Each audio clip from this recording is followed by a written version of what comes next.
खूबसूरत ज़िंदगी की खूबसूरत कहानियों में बहुत सारी खूबसूरत शुभकामनाओं के साथ आज की कहानी की शुरुआत करते हैं।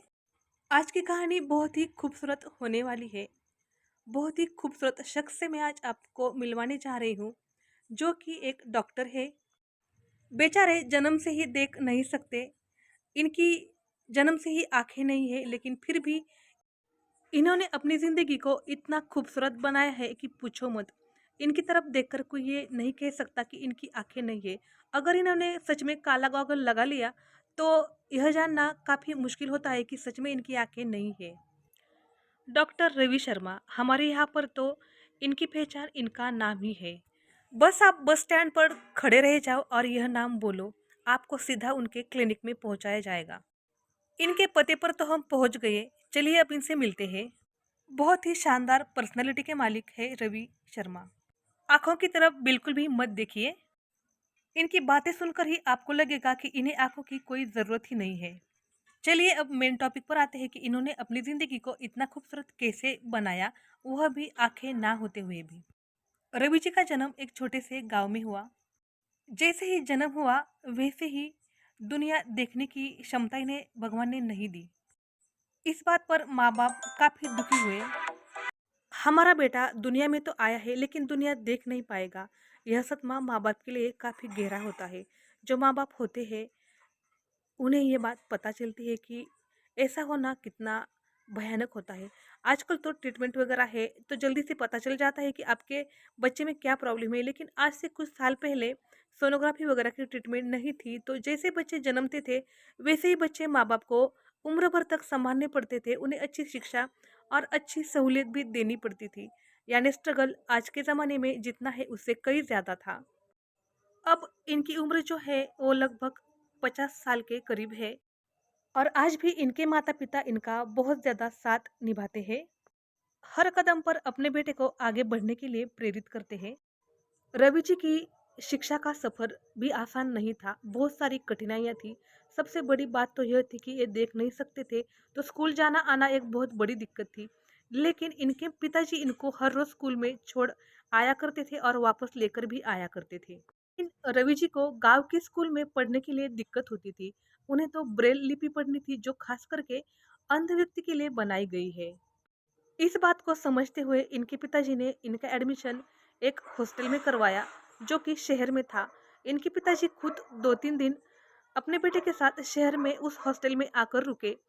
जाना आना काफ़ी दूर था, बच्चा काफ़ी छोटा था, तो जो लोग होते हैं परमिशन देने वाले, उन्होंने भी बच्चे के साथ 2 दिन रुकने की परमिशन दे दी। 2 दिन में उन्होंने बच्चों को काफ़ी अच्छी तरह से समझाया। काफ़ी सारे बच्चे भी वहाँ थे, तो ये भी उनमें घुल-मिल गए और यह उनकी लगभग 10वीं से लेकर 12वीं तक उनकी जो पढ़ाई थी, वो अंध व्यक्ति के साथ यानी अंध बच्चों के साथ ही हुई। जहाँ दूसरे बच्चे खेलकूद में व्यस्त रहते, वही रवि जी हमेशा अपनी पढ़ाई में मग्न रहते। उन्हें गाना गाने का काफ़ी ज़्यादा शौक था। ऐसा कोई भी फिल्म का गाना नहीं है जो उन्हें मुँह ज़ुबानी पूरा का पूरा याद नहीं है। स्कूल का छोटा-मोटा फंक्शन हो या कोई और समारोह हो या फिर किसी फंक्शन की एंकरिंग करना हो, इन्हें बहुत ही अच्छी तरह से आता है। चलते-चलते यहाँ तक आ ही गए हैं, तो इनके और एक गुण के बारे में बता देते हैं। इनके क्लिनिक के साइट पर एक कंप्यूटर है, जहाँ पर वो जो अपंग या ब्लाइंड व्यक्ति होते हैं या विकलांग व्यक्ति होते हैं, उनके लिए फॉर्म वगैरह भरने का भी काम करते हैं। इसके लिए उन्होंने एक आदमी रखा है, जो ये सारा काम करता है। वक्त पर किसी को भी सही तरीके से सही इन्फॉर्मेशन ये प्रोवाइड करते हैं और ज़्यादा चार्ज वगैरह भी नहीं लेते। अगर कोई बहुत ही गरीब रहा, तो उससे कोई चार्ज बिल्कुल भी नहीं लेते हैं।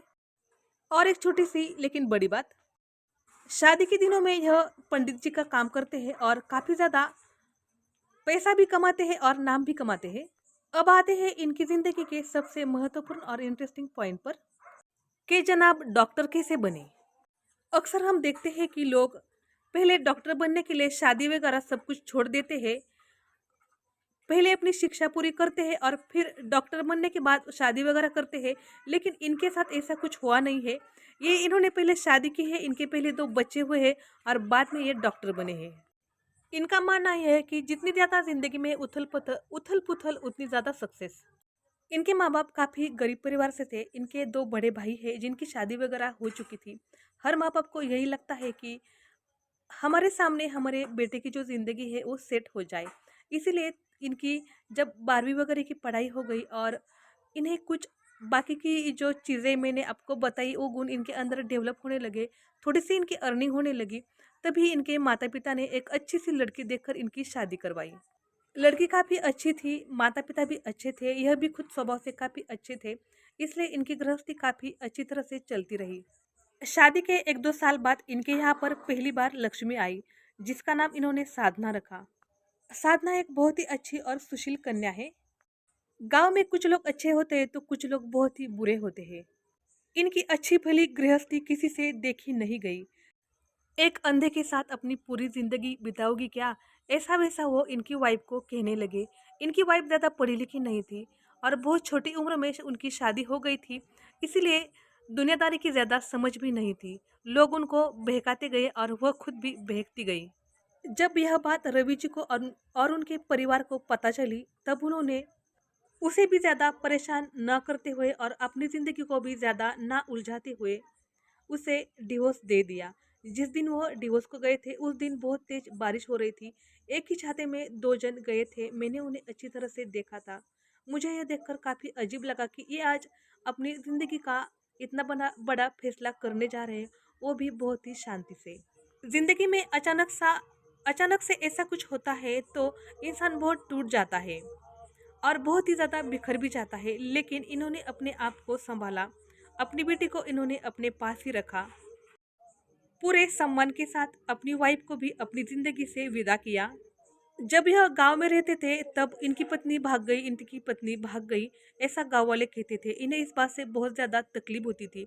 इनकी बेटी छोटी थी, बेटी को भी और माता-पिता को भी इस बात से बहुत ज़्यादा तकलीफ होती थी। तो कुछ दिनों के लिए इन्होंने अपना घर छोड़ा और यहाँ से स्टार्ट हो गई इनकी डॉक्टर बनने की स्टोरी। कुछ दिनों के लिए यह अपना गांव छोड़कर शहर में आ गए, जहां पर इनकी मुलाकात एक एक्यूप्रेशर डॉक्टर से हुई, जो तब के टाइम में काफ़ी ज़्यादा मशहूर थे। इनके अंदर इतने ज़्यादा अच्छे गुण थे कि कोई भी इन्हें झट से अपना बना लेता था या ये किसी को भी झट से अपना बना लेते थे। जिनके पास ये शिक्षा ले रहे थे वो तब के काफ़ी मशहूर इंसान थे। 2 साल तक उन्होंने रवि जी को काफ़ी अच्छी तरह से ट्रेन किया। बहुत सारे पेशेंट्स पर एक्सपेरिमेंट करने की भी इन्हें परमिशन दे दी। इन्होंने भी काफ़ी अच्छी तरह से इस टैलेंट को काफ़ी कम समय में आत्मसात कर लिया। काफ़ी अच्छे पेशेंट्स उनके पास आने लगे और उनको बहुत ही अच्छी तरह से रिजल्ट भी आने लगी। शुरू-शुरू में इन्होंने पेशेंट से काफ़ी कम फी ली, इसीलिए माउथ पब्लिसिटी इतनी हो गई कि इन्हें और कुछ करने की ज़रूरत ही नहीं पड़ी। जो भी पेशेंट इनके पास जाता था उसे 100% रिजल्ट आता था। जिनमें औरतें ज़्यादा शामिल थी। अगर औरतों को कोई चीज़ पसंद आ जाए और वो किसी के साथ इस बात की एडवर्टाइज़ ना करे, ये कभी हो ही नहीं सकता था। अगले 1 साल में वो बहुत ज़्यादा मशहूर हो गए। इन 3 सालों में इनके माता-पिता ने इनका एक पल के लिए भी साथ नहीं छोड़ा और इनकी बेटी को भी काफ़ी अच्छी तरह से सँभाला। लेकिन इनके माँ-बाप को इनके आगे की ज़िंदगी की चिंता हो रही थी। वो सिर्फ़ रवि जी को और उनकी छोटी-सी बेटी को अकेला नहीं छोड़ सकते थे। इसीलिए उन्होंने फिर से इनकी शादी करने का फैसला किया। लेकिन किसी आँखों वाली लड़की के साथ शादी करना अब इनको अच्छा नहीं लग रहा था, क्योंकि एक बार इस सदमे से वो उभर आए थे। बार-बार इंसान एक ही सदमे से उभरे, ये मुमकिन तो नहीं। इस बात की इन्हें बहुत ज़्यादा टेंशन हो रही थी। लेकिन जहाँ भगवान मुसीबत देता है, वहाँ पर उस मुसीबत का हल भी तो देता ही है।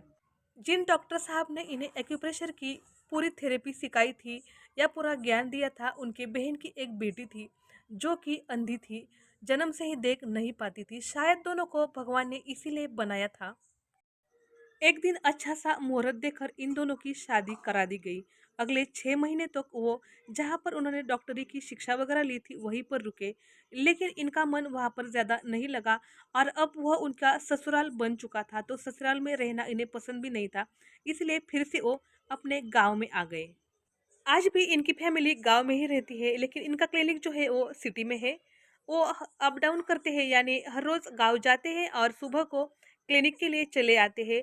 9 से 5 बजे तक इनके क्लिनिक का समय रहता है, जहां पर वो पेशेंट को ट्रीट वगैरह करते हैं और बाकी जो उनके सामाजिक कार्य है वह भी करते हैं। साधना अब थोड़ी सी बड़ी हो गई है, तो उन्होंने इसे उसे गांव के ही स्कूल में डाला है, क्योंकि शहर में बच्चों का आना जाना, अगर बच्चों को कुछ हो गया तो इनके अंदर हल्का सा डर रहता है कि नहीं, जब तक बच्चे खुद समझदार नहीं हो जाते तब तक वो गांव में ही रहेंगे। जैसे ही बच्चे खुद थोड़े से समझदार हो जाएंगे तब मैं उन्हें शहर लेकर आऊँगा। शहर भी गांव से ज़्यादा दूर नहीं है, बस 10-15 किलोमीटर ही है। शादी के 1-2 साल बाद ही इनके घर पर एक बेटे का जन्म हुआ, जो कि बहुत ही खूबसूरत है, जिसकी आंखें बहुत ही प्यारी है। हमेशा इनके माँ बाप को लगता था कि कहीं इनके बच्चे भी अंधे ना हो जाए, लेकिन ऐसा हुआ नहीं। माँ बाप तो अंधे हैं, लेकिन इनका बच्चा काफी स्वस्थ है, उसकी आंखें बहुत ज्यादा खूबसूरत है। इनके माँ बाप और ये दोनों हमेशा ईश्वर को धन्यवाद देते हैं कि हम तो दुनिया नहीं देख पाए, लेकिन हमारी संतान अब अच्छी है। माँ बाप के चेहरे पर भी काफी सुकून है कि हमारे बेटे ने बहुत सारी मुसीबतों का सामना करके भी बहुत ही अच्छी जिंदगी गुजारी। उनकी वाइफ भी उनके साथ काफी अच्छी तरह से रहती है। बच्चे जो है वो पिता का काफी अच्छी तरह से ख्याल रखते हैं। जब भी पिता गाड़ी से गांव की तरफ आते हैं तो दोनों बच्चे उनको लेने के लिए जाते हैं। अब रवि जी के पिताजी थोड़े से बूढ़े हो गए हैं। स्टैंड तक जाना और फिर उन्हें गांव में लेकर आना कभी कभी दिक्कत का काम होता है, लेकिन अब बड़े तो बच्चे जो है वो थोड़े से बड़े हो गए, खुद ही अपने पिताजी को बस स्टैंड पर छोड़ते भी है और बस स्टैंड से घर लेकर आते भी है।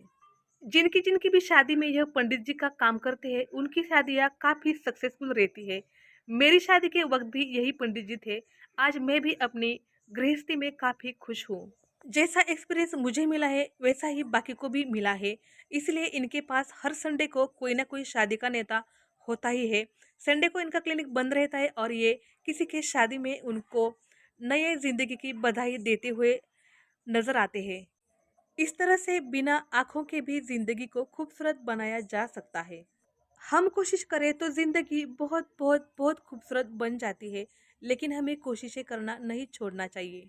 आशा करते हैं कि आप भी अपनी ज़िंदगी को बहुत ही बेहतरीन और बहुत ही खूबसूरत बनाने की कोशिश करेंगे।